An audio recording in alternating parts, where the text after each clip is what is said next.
Star Trek vs. Star Wars: The Imperial War by Darius Trent. Chapter 9. No Mercy. Grand Moff Tarkin smiled a sly smile as he ended the communication to Vader. Vader's over-reliance on his subordinates had been his downfall, as the Death Star was greeted with less than 35ths of the original force present. And now he saw that the Executor was left without power as the ship that severely damaged it, the Discovery, continued to evade the fleet's fire as it weaved through the debris lying in front of the fleet. Nevertheless, Tarkin believes it will not be a problem for much longer, and he will be receiving praise for his work on saving the Empire from a bitter defeat. "Sir, the USS Discovery is making a break for us," reported Mahdi as Tarkin turned to face him. "Prepare to engage with turbolasers as soon as they are in range," ordered Tarkin. "Prepare the superlaser for firing on the nearby planet." "Sir, that planet does not appear to be the Federation capital planet," rebutted Mahdi. "Our probes have shown the planet is uninhabitable without extensive terraforming. Furthermore—" "I'm sorry, are you questioning my orders?" tauntingly questioned Tarkin as he shot a deadly glare back at Mahdi. "That planet is home to one of the Federation's major shipyards. If we destroy it, we will be able to force their surrender to us while at the same time crushing any chance of them forming a resistance of ships. Now do as I said before I report you for insubordination." "Yes, sir," whimpered Mahdi as he walked with haste out of the room to the reactor core to start the reactor buildup sequence. "Discovery will enter maximum turbolaser range in 30 seconds, announced an officer. "Put it on the viewer," Tarkin requested. The awkwardly proportioned, bronze-colored ship appears on the screen as it finished maneuvering through the scattered debris of a ship of the same class as the USS Arizona. The ship then continued on a straight line directly for the camera which was taking the image. "Order the ISD Chimera and its armada to assist us in the riddance of this vermin," disgustingly ordered Tarkin as he waved a gloved hand at the viewer, before putting it behind his back with the other. However, something caught his eye. The rings of the Discovery's saucer were spinning. He had seen brief updates on the battle that they had done so as well before it mysteriously appeared and disappeared in front of the Executor, but this time it could be attempting retreat, right? Whatever it was done, he had a queasy feeling in his stomach that things would not end well for him.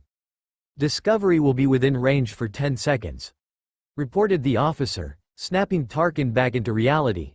5, 4, 3, 2, 1. Suddenly, blue cracks began to form in the space surrounding Discovery. The ship spun on its spinal axis before disappearing as the turbolasers sent to greet it streaked out into the emptiness of space. "What just happened?" asked Tarkin, bewildered at the events which just occurred. "The Discovery is just gone," confusedly answered the officer as he worked at his console with a frown on his face. "What do you mean gone?" demanded Tarkin as he walked over to the console.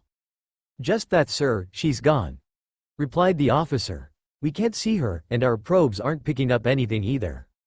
"Reactor control to bridge," suddenly came through the speakers. "A starship has appeared in the reactor containment region." "What?" exclaimed Tarkin with a shock. "Put the reactor containment region on the viewer." An image of the reactor area appeared on the viewer.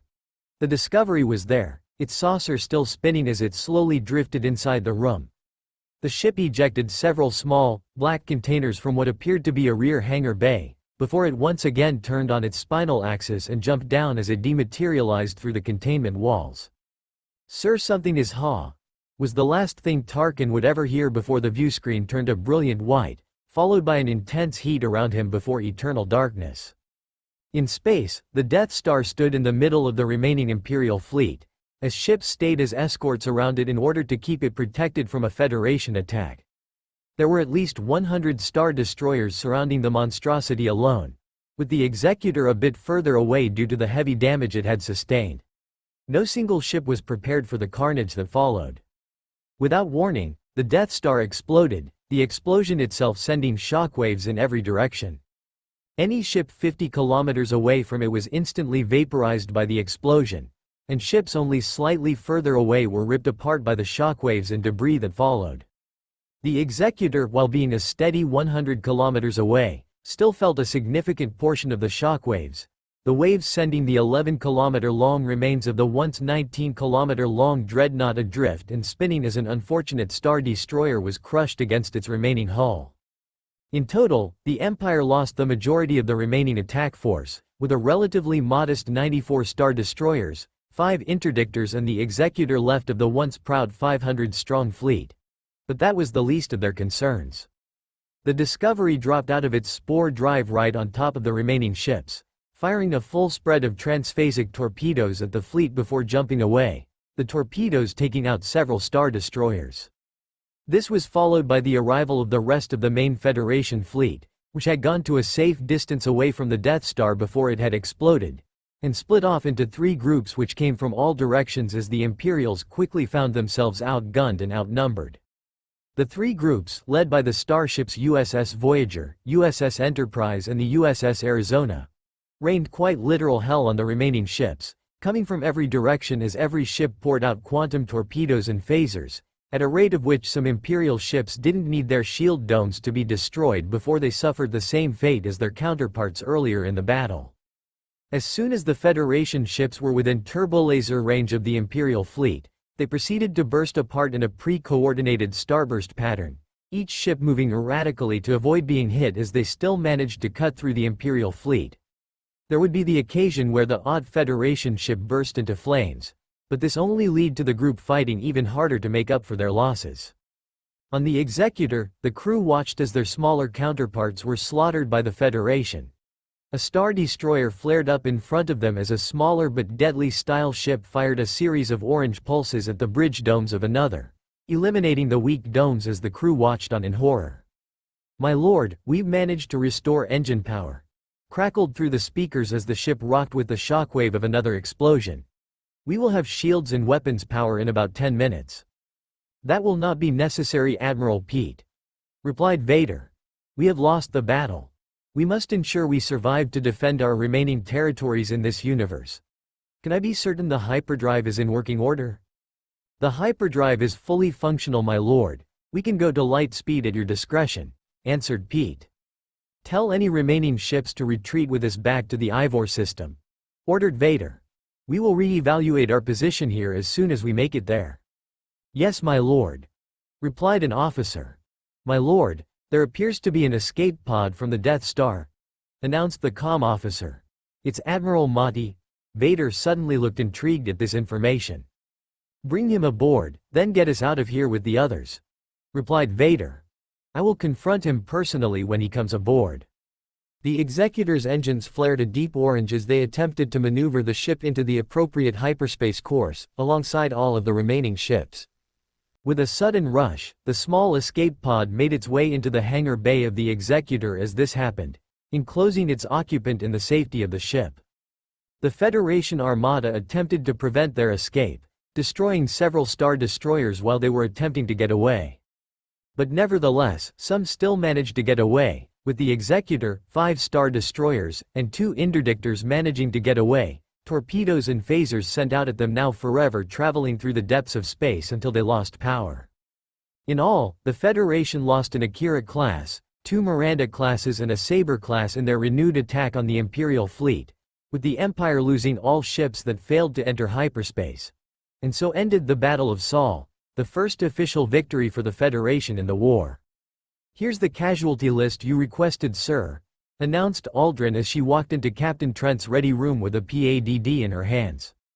It had been 6 hours since the Executor and the few starships left in the Imperial fleet had managed to get away from the Sol system, and the fleet had been recovering at the Utopia Planitia fleet yards, with badly damaged ships scattered around the planet in orbital drydock facilities with starships queuing up for repairs behind them.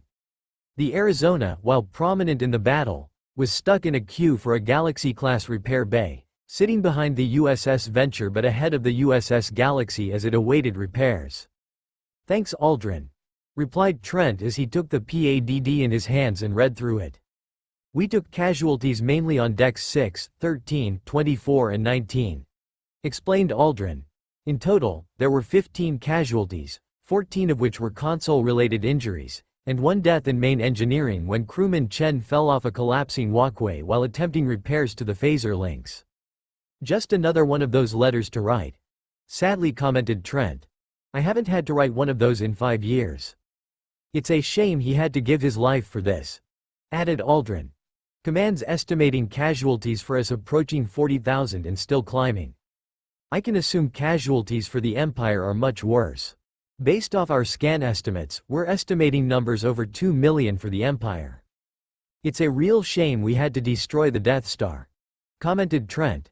That must have taken up half of their losses. You have to admit, at times they were using questionable tactics, remarked Aldrin. Their distance away from our fleet put them out of their range, but was well within ours, and they just stayed there. We may never be able to understand their minds and what drives them straight to conflict, commented Trent. All we can hope for at this point is that the Federation will take a more active role in the war from now on. From what I hear, they are, added Aldrin. I heard they're sending the 4th and 7th Fleet to chase them out of the Paulson Nebula. There's even talks of taking back the Ivor system and having a primary means of striking at their galaxy.